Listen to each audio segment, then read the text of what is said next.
Perkenalkan, saya Helen Tariza dengan NIM 2355202006. Di sini saya akan menjabarkan mengenai klasifikasi risiko penyakit diabetes dan jantung menggunakan metode decision tree dan Naive Bayes. Berikut adalah kode dan penjelasannya. Di sini ada import pandas SPD dan import NAMPI as NP, dan from scorn import matplotlib pyplob as PLT. Nah, bagian ini digunakan untuk mengimport library yang diperlukan. Pandas digunakan untuk mengelola data, NAMPI untuk perhitungan numerik, scikit-learn untuk membangun dan mengevaluasi model machine learning, sedangkan matplotlib digunakan untuk menampilkan visualisasi decision tree. Nah, di sini ada data. Untuk dataset ini dibuat secara manual dan berisi data pasien diabetes. Setiap baris merupakan satu data pasien, sedangkan setiap kolom merupakan atribut seperti jumlah kehamilan, kadar glukosa, tekanan darah, BMI, dan usia dan status diabetes.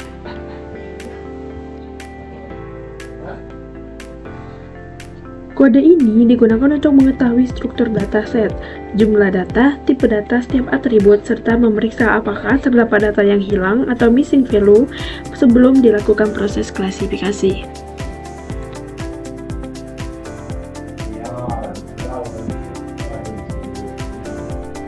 Pada data pre-processing ini, pada beberapa atribut, nilai 0 dianggap sebagai data yang tidak valid. Oleh karena itu, nilai tersebut diubah menjadi missing value atau none.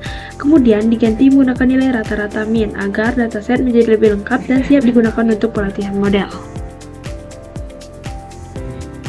Pada bagian ini, DF kategori umur PDCAT itu usia pasien dikelompokkan menjadi dua kategori, yaitu produktif dan lansia. Tujuannya adalah untuk melihat distribusi usia pasien. Variabel ini hanya digunakan sebagai informasi tambahan dan tidak digunakan dalam proses klasifikasi.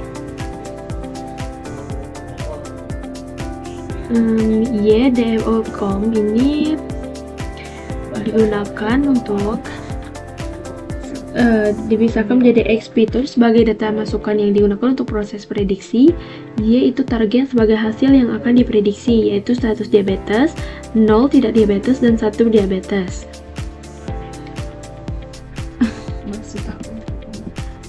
Pada kode ini, algoritma decision tree digunakan untuk membangun model klasifikasi.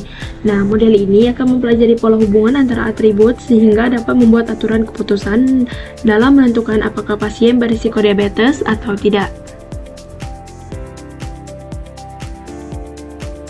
Untuk kode ini, itu kita prediksi dan evaluasi decision tree. Nah, model yang telah digunakan dilatih untuk memprediksi data uji, hasil prediksi, kemudian dievaluasi menggunakan aktuasi untuk mengukur tingkat ketepatan prediksi, confusion metric untuk melihat jumlah prediksi benar dan salah, classification report untuk mengetahui nilai precision, recall, dan F1 score. Pada kode ini kita akan membangun algoritma Naive Bayes, di mana kode ini dilatih menggunakan data training yang sama. Algoritma ini menggunakan pendekatan probabilitas untuk menentukan kemungkinan suatu pasien termasuk ke dalam kelas diabetes atau tidak. Pada kode ini, kita akan melihat hasil prediksi dari Naive Bayes dievaluasi menggunakan accuracy, confusion metric, dan classification report untuk mengetahui performa model. Nah, pada kode ini kita akan membandingkan nilai akurasi dari decision tree dan Naive Bayes untuk menentukan algoritma mana yang memberikan hasil klasifikasi terbaik pada dataset yang digunakan. Setelah kita running, maka dapatlah hasil. Ini adalah tabel pertama, yaitu 5 data pertama, dan selalu ada informasi dataset, kelas, pandas, call prime, data prime, dan kolom non. Nah, ini tadi yang 0 itu yang diganti 00 tadi. Ini hasilnya, dan ini hasil dari decision tree. Ini tadi adalah hasil dari program Naive Bayes. Di hasil decision tree ini akurasinya itu 40%. Di sini kita sudah mendapatkan. Nah,